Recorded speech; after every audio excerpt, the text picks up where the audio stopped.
Evangelho de João, capítulo 3, versículo 1 diz: Ora, antes da festa da Páscoa, sabendo Jesus que já era chegada a sua hora de passar desse mundo para o Pai, como havia amado os seus que estavam no mundo, amou-os até ao fim. Irmãos, vamos dar uma paradinha aqui. O Senhor Jesus, ele sabia que tinha chegado a sua hora de passar dessa vida para a vida eterna ao lado do Pai. O Senhor Jesus sabia, nós não sabemos. O Senhor Jesus sabia porque o Espírito Santo de Deus o revelou. Ele sabia todo o plano, ele sabia tudo aquilo que ele ia passar. Mas nós não sabemos, irmãos, que a hora que nós passaremos dessa vida para a glória. Por que nós não sabemos? Porque Deus não nos revela. Porque nós não temos a estrutura emocional e espiritual para saber. Imagine, irmão, se você soubesse, né? Como seria a sua vida, né? Então, nós não temos a estrutura emocional e espiritual para saber. Então, a não ser que tenha um grande propósito de Deus, como aconteceu com o rei Ezequias. Ezequias, arruma a tua casa, que não viverás, morrerás, né?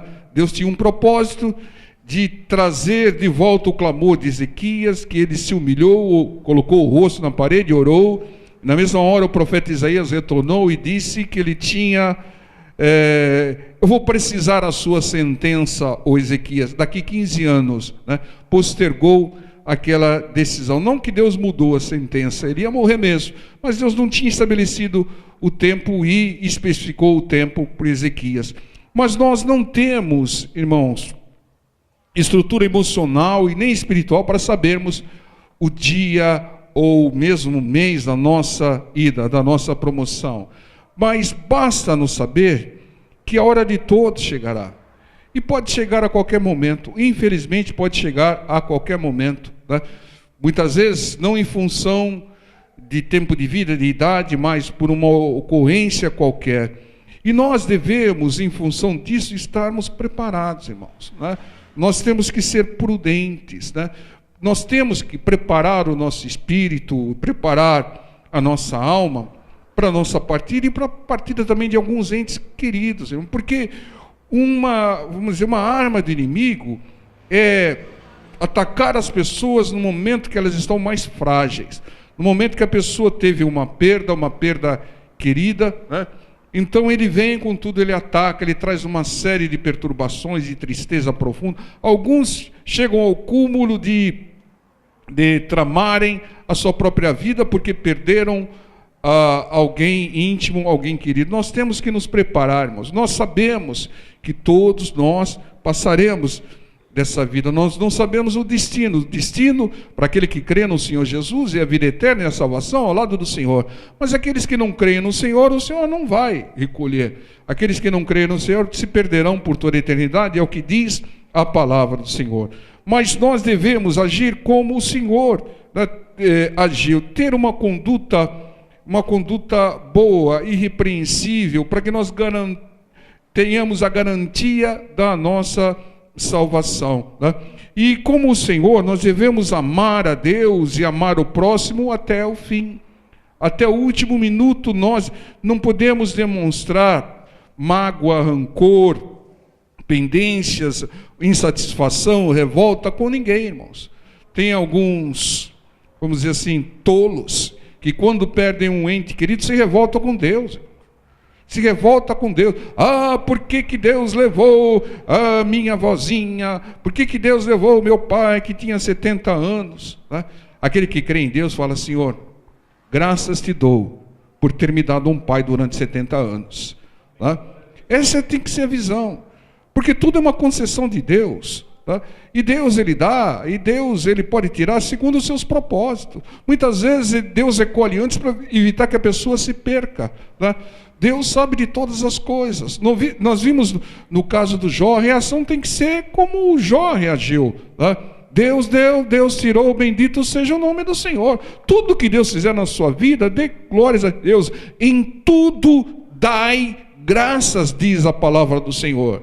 Né? Mesmo quando Deus tira alguma coisa que você ama, que você gosta, mas que está te fazendo mal, está te desviando do caminho.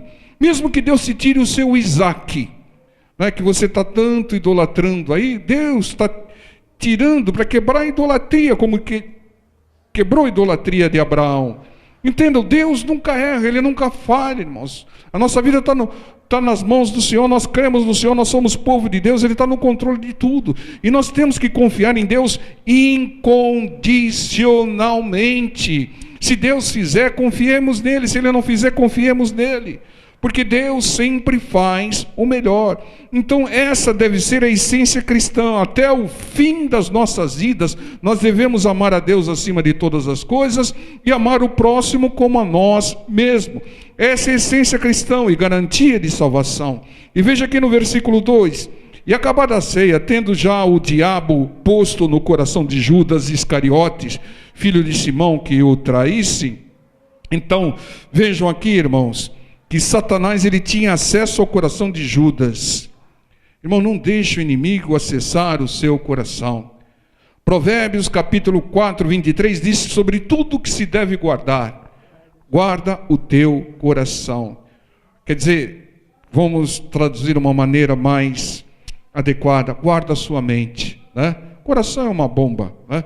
Guarda a sua mente, guarda a sua mente da entrada do acesso do inimigo. O inimigo te bombardeia com pensamentos ruins, pensamentos de derrotas, pensamentos de tristeza, sentimentos ruins, sentimentos de revolta, de mágoa. Ele bombardeia, mas não aceite, né?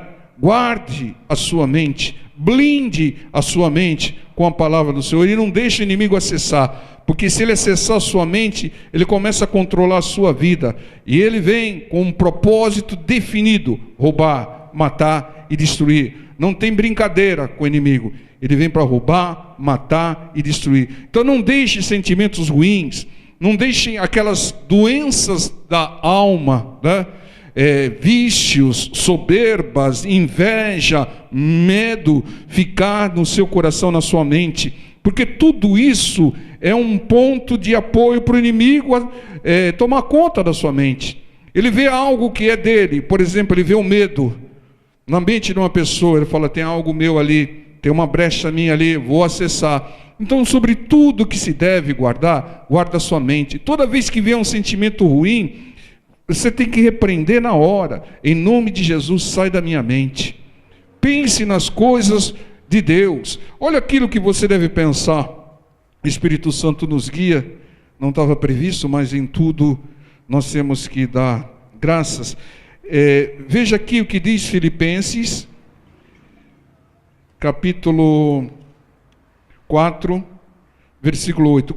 Quanto ao mais, irmãos, tudo que é verdadeiro, tudo que é honesto, tudo que é justo, tudo que é puro, tudo que é amável, tudo que é de boa fama, se há alguma virtude, se há algum louvor, nisso pensai.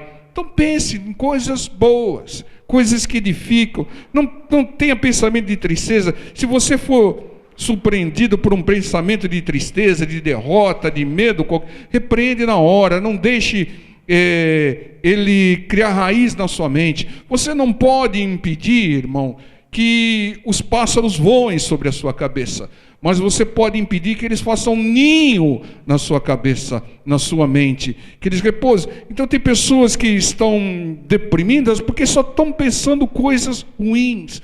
Só elas pensam, absorvem, até creem em coisas ruins. Nós temos que crer nas promessas de Deus, promessa de salvação, de libertação, de cura, de transformação, de conversão de família. Pensar nas coisas boas, né? E vejam João 3,3, o que diz: Jesus, sabendo que o Pai tinha depositado nas suas mãos todas as coisas, e que havia saído de Deus e ia para Deus. Irmãos, isso também, a certeza que o Senhor Jesus tinha, nós devemos ter. Tudo de bom que nós temos vem de Deus, e tudo que vem de Deus deve retornar para Deus, em forma de agradecimento, em forma de louvor, e em forma do que for, tem que retornar para Deus. Nós viemos, irmãos, de Deus. Nós viemos do reino de Deus e para lá devemos voltar. Não devemos nos perder no caminho e ir com destino junto ao inimigo. Nós devemos retornar para o reino de Deus, da onde nós fomos enviados. Havia uma missão, Deus nos criou para cumprir essa missão e nos enviou. Peregrinamos nesse mundo, né? Crescemos, estudamos, temos filhos, cumprimos a nossa missão. Identifique a sua missão, né?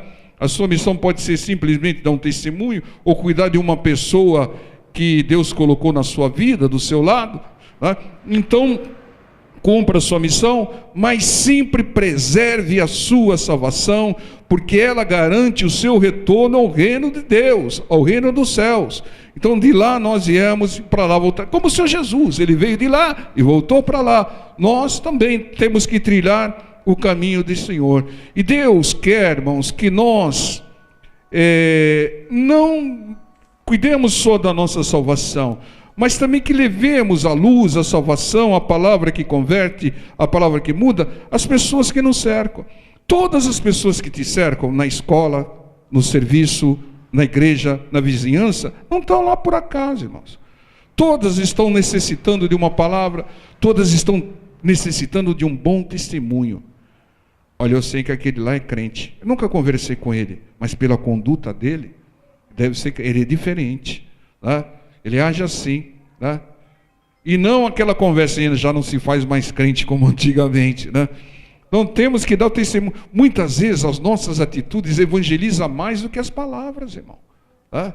O que ele tem diferente? É o Deus dele, é o Deus poderoso. Ele crê no Deus, ele segue a Bíblia, né? Esse testemunho, como deu testemunho a mulher sunamita sobre Eliseu: marido, eis que tenho observado aquele homem, e ele é um santo homem de Deus. Preparemos aqui um quarto para ele. Então, esse testemunho que a sunamita deu, ela tem que dar a respeito de nós, irmãos, né? Não, mas ele é crente, mas eu não sei não. Eu vi outro dia lá no trânsito, lá, quase que, né? Para com isso, irmãos. Nós temos que dar frutos para Deus. Deus quer fruto, irmão.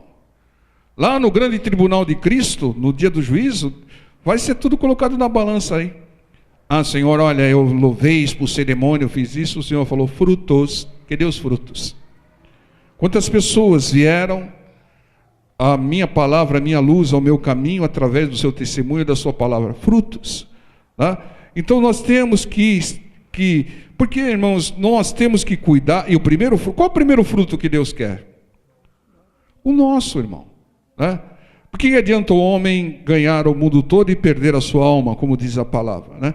Então o nosso fruto, nós devemos garantir o nosso retorno para o reino dos céus e também contribuir para que outras pessoas retornem para lá através do nosso testemunho e da nossa pregação. E o Senhor Jesus sabia que havia saído de Deus e ia para Deus. Nós também, em nome do Senhor Jesus, não podemos nos perder pelo caminho, irmãos. Tem pessoas que se perdem. Quer ver um texto aqui em 1 carta aos João 2,19?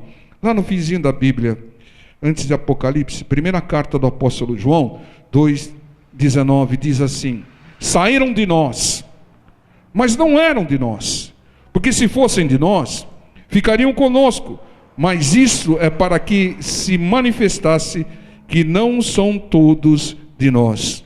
Não são todos. Infelizmente, muitos dentro da casa do Senhor não são do Senhor. Muitos saem e se afastam, né? Se afastam no meio da jornada, se afastam do nosso meio, se afastam da presença de Deus, porque ainda não são de Deus, ainda não nasceram de novo. Vamos colocar o ainda aqui, né? Ainda não nasceram de novo. Romanos 9,5 diz que nem todos de Israel são israelitas, né? Nem todos na igreja creem em Jesus. Não, eu creio em Jesus, pastor, aceitei Jesus, desci as águas. Mas você obedece a palavra, irmão, né? Você perdoa quando tem que perdoar, né? Você dá outra face, ou quer pular no pescoço da pessoa? Não, então quem crê em Deus, ele pratica a palavra do Senhor. Isso fica evidente quando a pessoa se afasta. A pessoa que se afastou, na realidade ela nunca creu. Ela estava motivada, ela estava emocionada, ela estava induzida, ela veio por interesse, mas ela nunca creu. Porque aquele que crê jamais se afasta. Ele pode mudar de igreja, mas jamais se afasta de Deus, né? Aquele que se afasta, não, eu estou meio afastado dos caminhos do Senhor, porque você nunca conheceu o Senhor e nunca creu, irmão.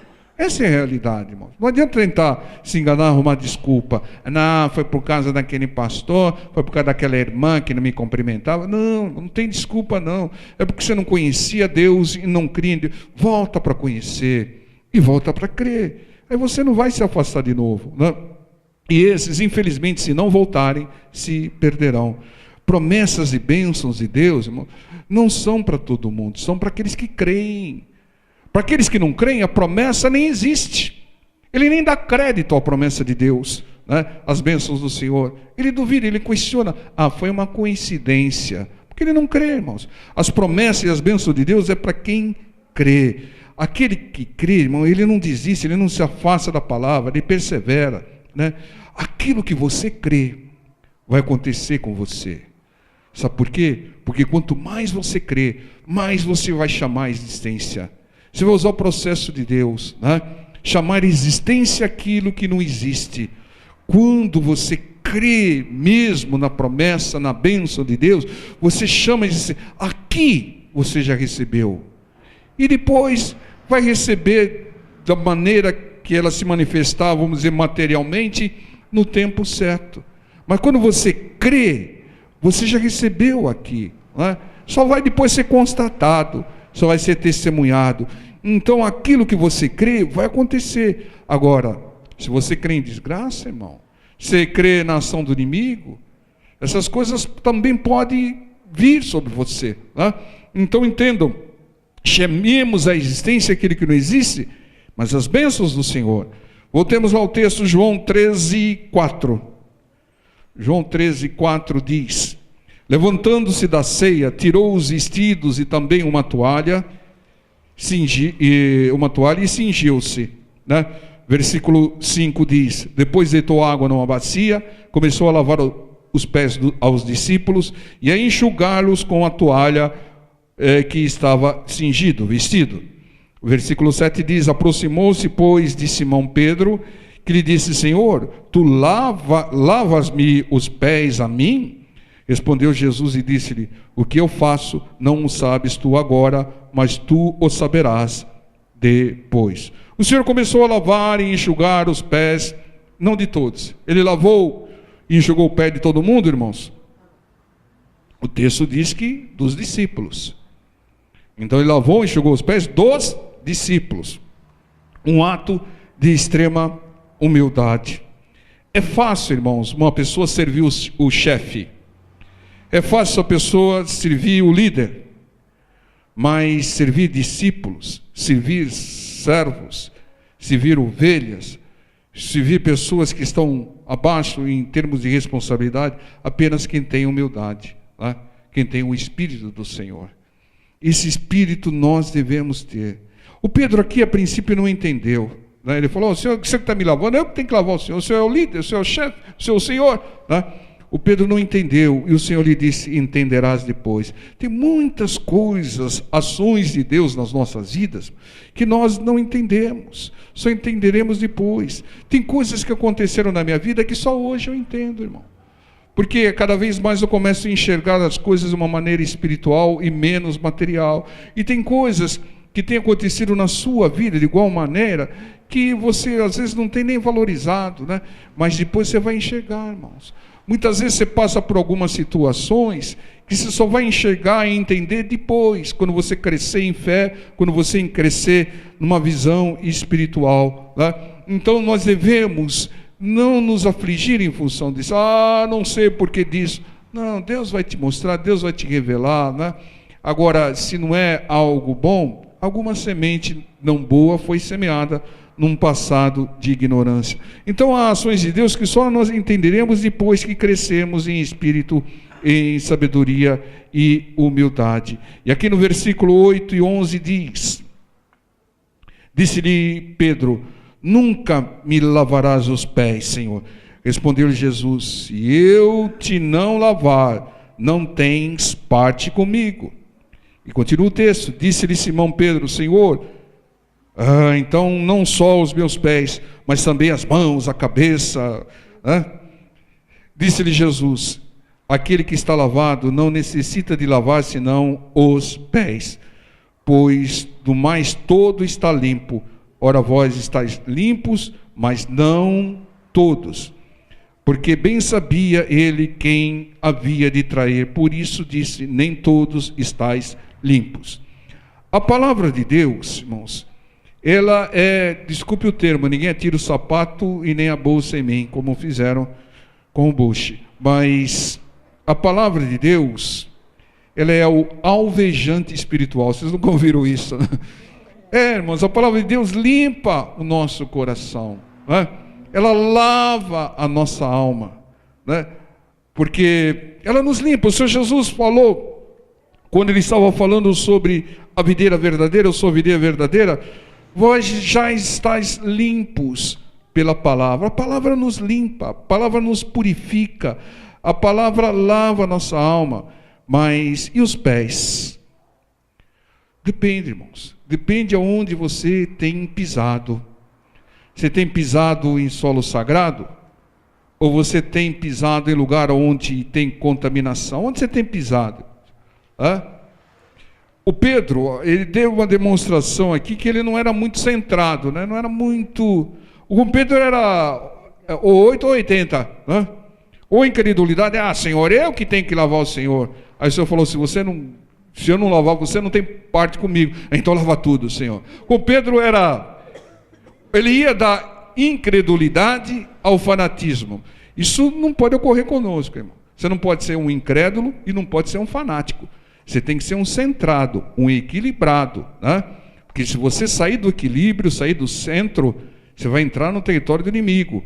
E o inimigo está em derredor, bramando como leão, buscando quem ele possa tragar. Se você sair do centro, você passa para redor e depois para o derredor. Você cai na mão do inimigo. Então, você vê uma pessoa exagerada aí, ou uma pessoa incrédula, ela está fora do centro.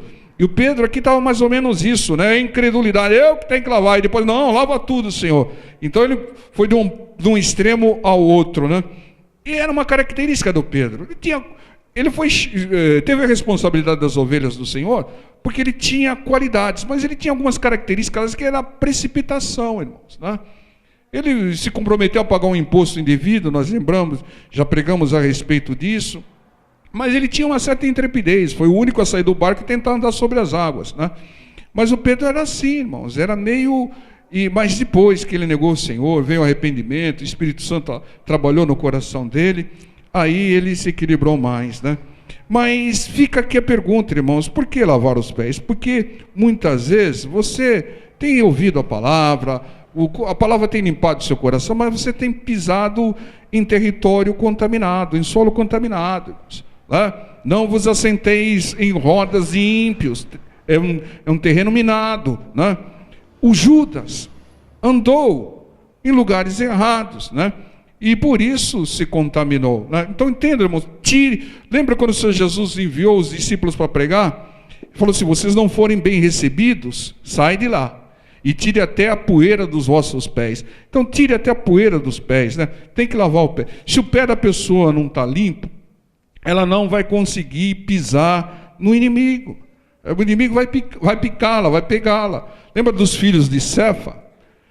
Foram expulsados, os demônios deram uma coça nele.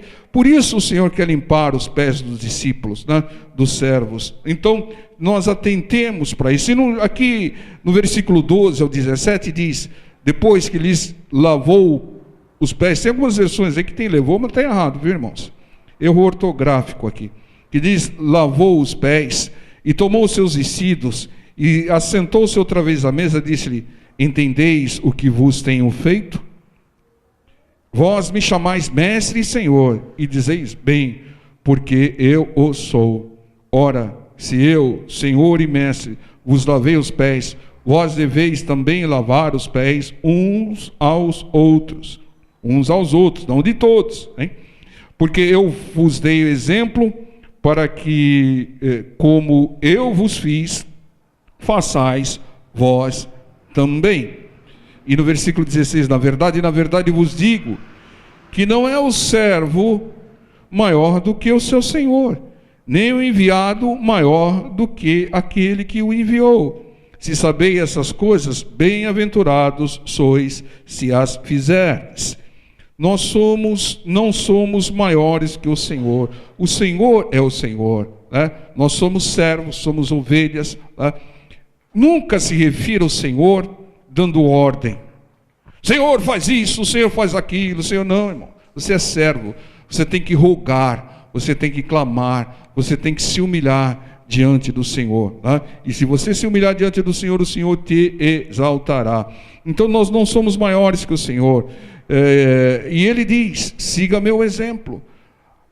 Eu vim para servir, e vocês, como meus servos, têm que servir também, e servir com humildade, irmãos. Servir com humildade. Aqui, irmãos, um exemplo que o Senhor servia os seus discípulos com humildade. Tudo que o Senhor fez foi para nos dar exemplo. O nosso Senhor e Salvador Jesus Cristo é o nosso referencial de excelência, né? É o nosso modelo, é o nosso padrão. O que Ele fez, e Ele diz isso, irmãos. Veja aqui em João 14, 12, uma página para frente. Diz aqui: na verdade vos digo que aquele que crê em mim também fará as obras que eu faço, e as fará maiores do que essas, porque eu vou para o meu Pai. Quem crê no Senhor tem que fazer as obras que Ele faz, e até maiores. E o que significa? Então tem que fazer milagre? Não. Só Deus faz milagre. Só o Senhor. Homem algum faz milagre. Só o Senhor faz milagre. Quando Ele diz fazer as obras que eu fiz e maiores ainda, é servir, irmãos. É servir, né? Que nós possamos servir ao próximo com humildade, como o Senhor fez. Muitas pessoas pegam esse versículo e falam: fazer as obras do Senhor, então nós vamos fazer os milagres. Não, só Deus faz milagre, né? Nós temos que servir, lavar os pés, dar a outra face, né? Pedir perdão para Deus daqueles que têm nos perseguido, né? Pastor, mas é difícil. Mas se fosse fácil, não precisaria de fé, né? Então aquele que crê, obedece, sem pensar. Não merece, mas eu, em obediência à palavra, vou fazer, né? Então nós temos que lavar os pés, servir com humildade, irmãos.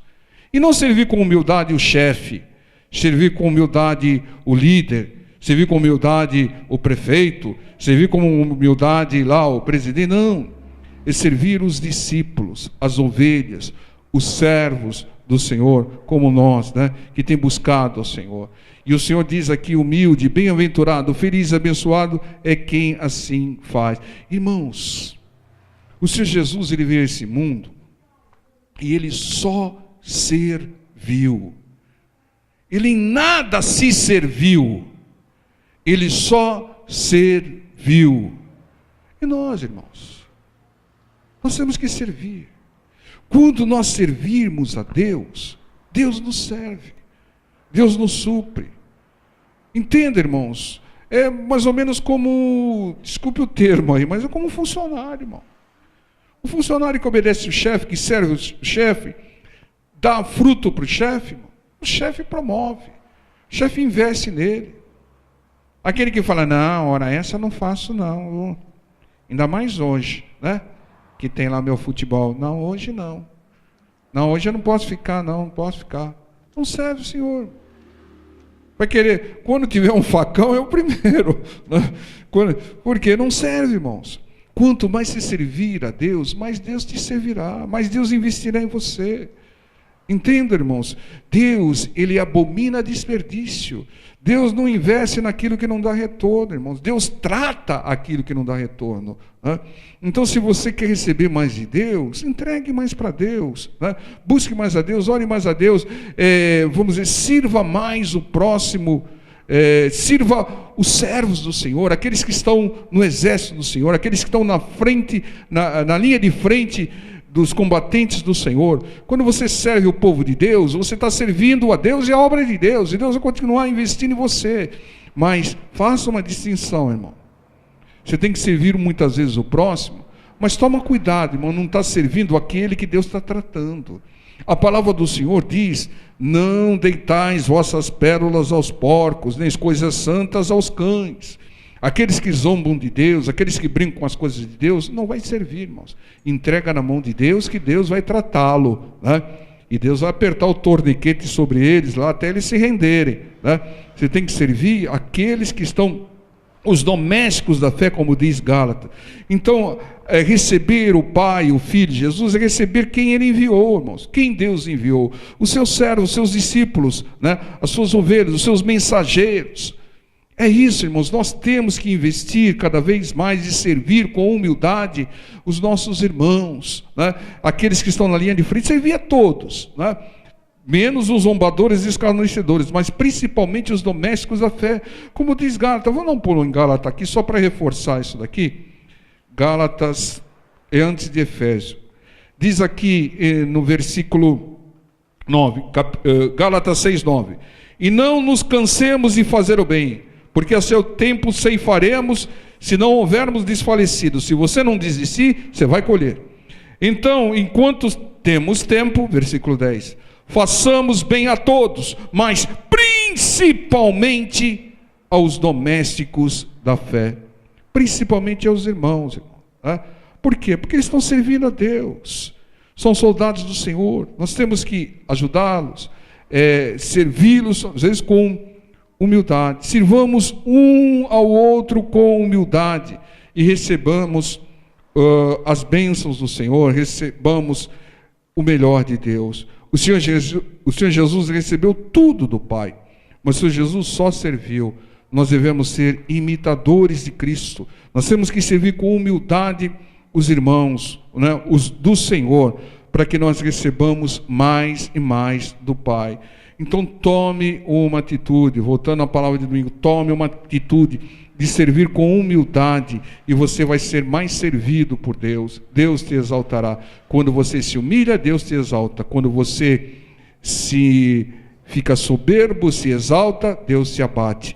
Então que nós sirvamos os nossos irmãos com humildade. Quer servir alguém com humildade, Deus vai te dar mais, Deus vai te exaltar, vai te abençoar. Deus vai trazer a recompensa, porque esse é o propósito do Senhor. Então tomemos a atitude de servir mais um ao outro, o exército do Senhor. Então interceda pelo aquele irmão, interceda pela aquela irmã, vá visitar, vai ajudar, vai fazer isso, vai fazer aquilo, porque Deus vai colocar pessoas para te servir na hora que você precisar e vai te cobrir de bênçãos. O Senhor Jesus, Ele veio para esse mundo só para servir, e aqui Ele deu um exemplo de como se serve com humildade, né? E Ele falou: vos dei o exemplo tem que ser seguido, irmãos. Nós temos que servir com humildade, não por soberba, não por obrigação.